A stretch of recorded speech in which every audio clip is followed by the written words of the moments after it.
नमस्कार, जय माता दी। मैं हूँ आपके अपनी लाइफ डिजाइनर जीतू आचार्य। शुक्र का बदलाव हो रहा है। शुक्र राशि परिवर्तन कर रहे हैं और शुक्र जा रहे हैं शनि की राशि में, और शनि की मूल त्रिकोण राशि है वो। भाई ये दोनों ग्रह जब साथ में बैठ जाएंगे और बैठेंगे ये काल पुरुष की कुंडली के हिसाब से 11th भाव में, जो कि धन का भाव होता है। बहुत फायदा देने वाला भाव होता है ये, और बहुत अच्छे लाभ भी दे सकता है। अब किन राशियों को क्या फायदा मिलेगा इससे? सबसे पहले ये जानिए कि शुक्र कितने बजे वहां पे प्रवेश करेंगे, जाएंगे। युति होगी शनि के साथ, उनकी मिलन होगा शनि के साथ। तो ये जाएंगे 22 जनवरी को दोपहर को 3:53 तक, यानी 3:53 आफ्टरनून में 22 जनवरी को ये कुंभ राशि में प्रवेश कर जाएंगे। 15 फरवरी तक वो यहीं रहने वाले हैं। जल्दी चलते हैं, 30 प्लैनेट है, जल्दी राशि बदलते हैं, बट फिर भी जितना समय ये रहेंगे वहाँ बहुत सारे फायदे लाभ दे सकते हैं। और अब आती है कि हमें किस तरीके के फायदे मिलेंगे, हर राशि वालों को क्या फायदा मिलेगा। और शुक्र की जब बात आती है, विवाह की बात सबसे पहले आ जाती है, क्योंकि पुरुषों के लिए विवाह के कारक होते हैं ये। और सबसे बड़ी बात है, दोनों के बीच में प्रेम के कारक भी होते हैं, प्रेम विवाह की भी बात आती है। और सबसे अच्छी बात है कि ये आपकी ब्यूटी को निखारने वाले भी होते हैं। अट्रैक्शन पैदा करते हैं शुक्र, अट्रैक्शन जगाते हैं। कुछ लोग बहुत जल्दी आपकी आंखों को भा जाते हैं कि बहुत अच्छे हैं, वेरी गुड पर्सनैलिटी, बहुत स्मार्ट पर्सनैलिटी है। तो ये सारा शुक्र का ही तो कमाल होता है। फिर आते हैं कि आपको एक लेविश लाइफ भी देते हैं। मीडिया के कारक भी होते हैं, यानी मीडिया में ज़्यादातर लोग, उनके साथ कॉम्बिनेशन डेफिनेटली और भी बनते हैं, बहुत सारी कॉम्बिनेशंस होते हैं, बट ये मीडिया के कारक भी कहे जाते हैं। ग्लैमर की दुनिया के कारक कहे जाते हैं, ग्लैमर वर्ल्ड। कला, सुख, वैवाहिक सुख की बात अगर करते हैं, विवाह जो जिनका संपन्न हो जाता है, कई बार आपस में डिस्प्यूट चलते हैं, उनके बीच में कहीं ना कहीं शुक्र की कमी होती है। और फिर आते हैं कि आपकी कुंडलियों में शुक्र कितना मजबूत है, शुक्र कहाँ बैठे हैं, किन ग्रहों के साथ युति बना रहे हैं। बट ओवरऑल की बात करते हैं जब हम, शुक्र काल पुरुष की कुंडली में द्वितीय भाव के स्वामी द्वितीयेश होते हैं, और सप्तम भाव के स्वामी यानी सप्तमेश होते हैं। तो यहाँ पर शुक्र की भूमिका जो होती है ये बड़ी इंपॉर्टेंट भूमिका। अगर द्वितीय भाव से चलते हैं तो दशम में चले जाएंगे ये, और अगर कि हम अपने सप्तम भाव की बात करते हैं तो सप्तम भाव का बड़ा ज़्यादा रोल रहता है हमारी ज़िंदगी में। सप्तम भाव हमारी ज़िंदगी के अंदर बहुत इंपॉर्टेंट भूमिका निभाता है। तो यानी कुल मिलाकर के जब हम शुक्र की बात करते हैं, शुक्र का जो ये बदलाव है ये इंपॉर्टेंट भूमिका निभाएगा। पहली राशि मेष राशि की बात कर लेते हैं। शुक्र आपकी राशि से एकादश भाव में गोचर करेंगे, और सबसे बड़ी बात है एकादश भाव जो है बढ़ोतरी का भाव होता है, और ये स्वामी है द्वितीय और सप्तम भाव के स्वामी है। ये आपको कुछ अच्छी चीज़ें फायदा दे सकते हैं। धन तो बढ़ाएंगे क्योंकि ये धन भाव है हमारा, बढ़ोतरी कराएंगे, इन्हेंसमेंट कराएंगे, धन को ज़्यादा बढ़ाएंगे और आपकी लाइफ को भी सेटल करेंगे। आपके लिए कुछ अच्छे अपॉर्चुनिटीज़ लेकर के आएंगे, कुछ अच्छे काम लेकर के आएंगे। बड़े बड़े काम कहीं कोई स्टक हो रखे हैं, मनी जो है कहीं आपका फंस रखा है, वो पैसा भी आपका निकल सकता है, बहुत इजीली आप तक पहुंच सकता है। वृष राशि की बात करते हैं, टॉरस की बात करते हैं, तो शुक्र आपकी राशि के दशम भाव में गोचर करेंगे, स्वयं के और छठे भाव के स्वामी हैं। दशम भाव जो होता है बड़ा इंपॉर्टेंट होता है, काम। अब ये काम जो है आपको लाइमलाइट मिलेगा, यानी लाइमलाइट मीन्स कि जैसे काम तो पहले भी कर रहे थे लेकिन अब काम करेंगे तो आप ऐसे लाइमलाइट, क्योंकि आप अट्रैक्शन के घेरे में भी आएंगे। ये व्यक्ति काम बहुत करता है, he is good personality, she is very nice, you know, ऐसे करके उनके ऊपर एक माइंड जाएगा सबका। तो आपके काम के अंदर इन्हेंसमेंट करने वाले हैं, अच्छा एक कोई फ़ायदा दिलाने वाले हैं, कुछ अच्छी अपॉर्चुनिटीज़ दिखाने वाले हैं। और लेकिन आपको एक चीज़ का ध्यान रखना है, कुछ लोगों से बच करके भी रहना है, क्योंकि वहीं दूसरी तरफ टांग खींचने वाले लोग भी आ जाएंगे आपके, क्योंकि जब आप कुछ बनते नहीं है तब तक आपके दुश्मन भी नहीं होते। जब स्वयं पता चले किसी ने प्रमोशन दिलाई है, वही आपका दुश्मन बनना शुरू हो गया।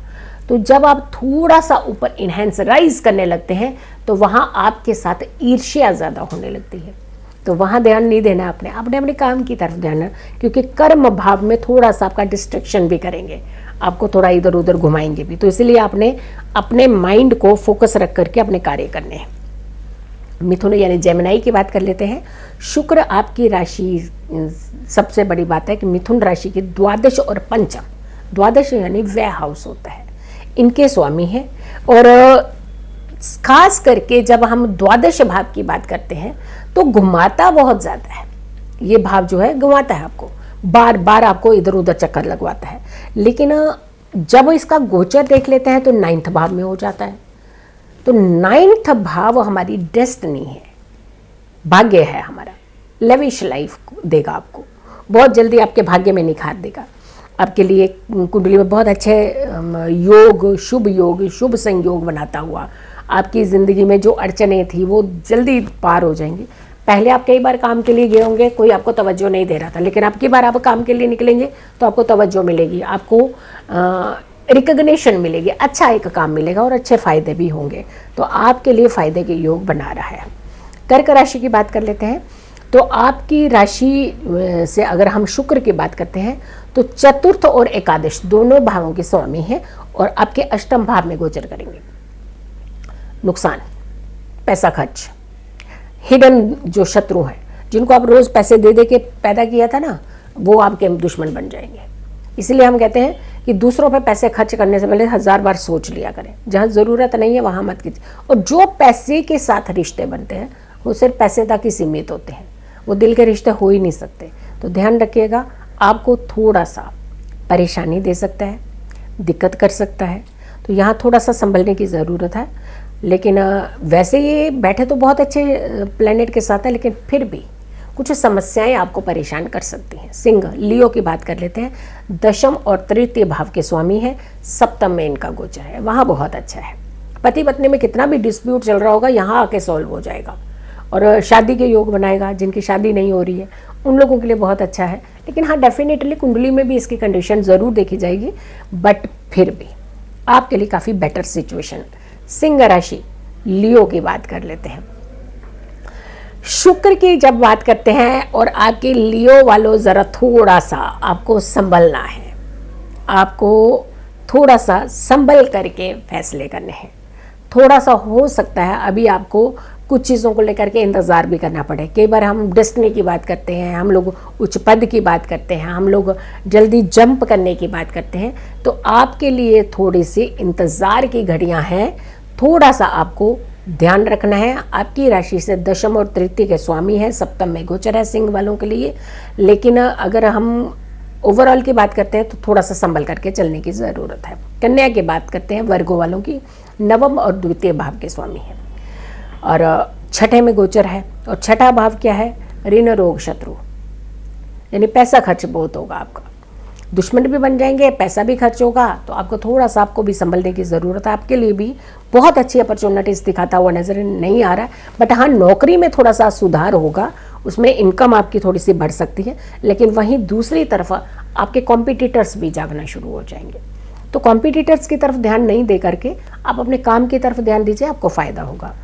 और ख़ास करके जब हम इन तरीके का गोचर होता है, इन तरीके की ट्रांजिट होते हैं, तो हमें यहाँ संभलने की ज़रूरत भी होती है। तुला यानी लिब्रा की बात करते हैं।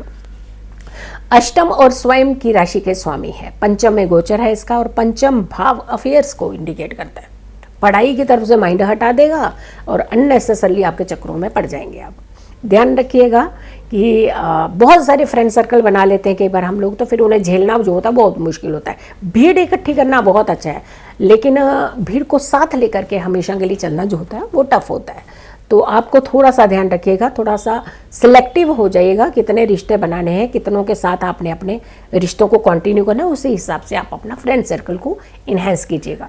अपने काम से ज़रा नज़र ना हटाइएगा। पढ़ाई करते हैं तो बहुत फोकस करने की ज़रूरत पड़ेगी, क्योंकि अब आपका डिस्ट्रैक्शन जो है वो ज़्यादा हो सकता है। वृश्चिक राशि की बात करते हैं, लियो की बात करते हैं। सप्तम और 12वें द्वादश भाव के स्वामी हैं, चतुर्थ में इनका गोचर है। घर परिवार के लिए अगर के हम बात करते हैं, या फिर हम अपने चतुर्थ जो है माता के साथ संबंधों की बात करते हैं, या फिर हम सुख सुविधाओं की बात, हाँ सुख सुविधाओं को बहुत बढ़ाएंगे। बड़ी गाड़ी, घर जो आपने प्लान किया था, कभी आप नहीं कर पा रहे थे, नहीं खरीद पा रहे थे, तो ये समय जो है ये आपके काम को भी अच्छा करेगा, करियर को भी अच्छा करेगा, आपकी इन्हेंसमेंट भी करेगा, मनी भी बढ़ाएगा, आपके लिए नया घर भी खरीदेगा, कुछ अच्छे ट्रैवल भी अच्छे हो सकते हैं। कोई पैसा स्पेंड करना चाहते हैं, कहीं कहते हैं ना डिपॉजिट करते हैं पैसे तो वो बढ़ जाता है, तो पैसा भी आप स्पेंड कर सकते हैं, निवेश कर सकते हैं, उसका इन्वेस्टमेंट जो है वो आप कर सकते हैं। धनु राशि की बात करते हैं, सेजिटेरियस की बात करते हैं, 11वें और 6ठे भाव के स्वामी है, तृतीय में इसका गोचर है।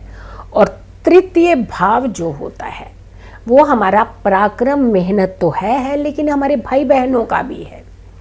तो आपके साथ कुछ कहीं लेवल में डिस्प्यूट था, किसी कारण से था, तो वो डिस्प्यूट जो है वो ख़त्म होगा, तनाव खत्म होगा। वो तो हैप्पी मोमेंट आप अपने परिवार के साथ बिता पाएंगे, अपने खास करके काम में भी ध्यान देंगे, बट अपने भाई बहनों के साथ आपके रिलेशंस जो हैं वो पहले से बेटर होंगे। मकर यानी कैप्रिकॉर्न की बात करते हैं, दशम और पंचम भाव के स्वामी हैं, और द्वितीय सेकंड भाव में गोचर है। और वैसे भी अगर काल पुरुष की कुंडली से कहते हैं तो एकादश भाव में इनका गोचर चल रहा है। तो ये दोनों तरीके से द्वितीय और एकादश, इसका एक ऐसा कॉम्बिनेशन बन रहा है कि धन भाव एक्टिवेट कर रहा है और दूसरे धन भाव में पुख्ता कर रहा है। तो यानी दोनों का ये जो कॉम्बिनेशन आपको धन दिलाएगा। बेशुमार धन आता है ऐसे लोगों के पास, खूब सारी अच्छी चीज़ें आती हैं। और शुक्र जो कहते हैं आपकी राशि के लिए योग कारक होते हैं। ये बड़ा ही इम्पॉर्टेंट होता है ये योग कारक होना किसी ग्रह का, और खास करके शुक्र का योग कारक होना। तो आपके लिए तो प्रॉपर्टी, आपके लिए धन, आपके लिए बहुत सारी चीज़ों का फ़ायदा, लाभ, ये सब चीज़ें, अच्छे अपॉर्चुनिटीज़, अच्छे ट्रैवल, हर तरीके से आपको फ़ायदा करता हुआ नज़र आ रहा है। कर्म भाव को सबसे ज़्यादा पुख्ता करता है। और कुंभ राशि की बात करते हैं, एक्वेरियस की बात करते हैं, तो नवम और चतुर्थ के स्वामी होकर के आपकी राशि में गोचर है इसका, शनि के साथ युति है। और ये एकादश भाव बड़ा इंपॉर्टेंट होता है लग्न से, और आपको भी बहुत ज़्यादा फायदा देने वाले हैं। योग कारक ग्रह हैं, आपके लिए अच्छी अपॉर्चुनिटी, अच्छे लाभ देने वाले हैं। और ये शुक्र जो है ना, ये बड़ा कमाल का रिजल्ट देता है कुंभ राशि वालों को जब वो शनि के साथ युति करता है, और खास करके दशम वालों, क्योंकि वो शनि की ही राशि है। अगर वहाँ से भी देखते हैं, यहाँ भी देखते हैं, तो आपको बहुत ज़्यादा फायदा देता हुआ नजर आ रहा है, और आपके लिए कुछ अच्छी अपॉर्चुनिटीज दिखाएगा। आखिरी राशि की मीन राशि की बात करते हैं, तृतीय और अष्टम भाव के स्वामी है, आपकी राशि से 12वें में ये गोचर है। 12वें भाव में शुक्र का गोचर अच्छा है, क्योंकि शनि के साथ बनना है ये गोचर, और शनि बड़े ठहराव के प्लैनेट है, बड़ी शांति से निकलते हैं, यहाँ से जाएंगे नहीं, अभी 2.5 साल यहीं पे रहेंगे। तो आपके लिए कुछ अच्छे अपॉर्चुनिटी, विदेश में बार बार आना जाना, बड़े लंबे समय के लिए ट्रैवल करना, और फायदा, धन, हाँ वहीं खर्चा भी होना है, आपके खर्च बहुत होंगे, उड़ाएंगे आप पैसे को, लेकिन कमाएंगे भी उससे ज़्यादा। तो आपके लिए ओवरऑल मिला करके आपके लिए बहुत अच्छी चीज़ें हैं, बट हाँ थोड़ा सा डिस्ट्रैक्शन से आप बचने का प्रयास कीजिए, अदरवाइज ये शुक्र आपको काफ़ी फायदे देगा। जिनकी कुंडली में थोड़ी सी ट्विस्ट है, प्रॉब्लम है, उन्हें खास करके संभलने की ज़रूरत है। इत्र का प्रयोग कीजिएगा ज़्यादा से ज़्यादा, और ओम लक्ष्मी नारायणाय नमः इस मंत्र का जाप हर शुक्रवार को आप करें। इससे आपको लाभ भी होगा, फ़ायदा भी होगा, और आप सुरक्षित भी रहेंगे, और बहुत सारी अपॉर्चुनिटीज़ भी हासिल कर पाएंगे। तो शुक्र का गोचर आपकी राशि के हिसाब से कैसा रहने वाला है हमने पूरी वीडियो में बता दिया। और भी बहुत सारी वीडियो से ज़रूर देखा करें, मेरे चैनल को ज़रूर सब्सक्राइब करें, और मेरी आने वाली हर वीडियो को ज़रूर देखें। नमस्कार।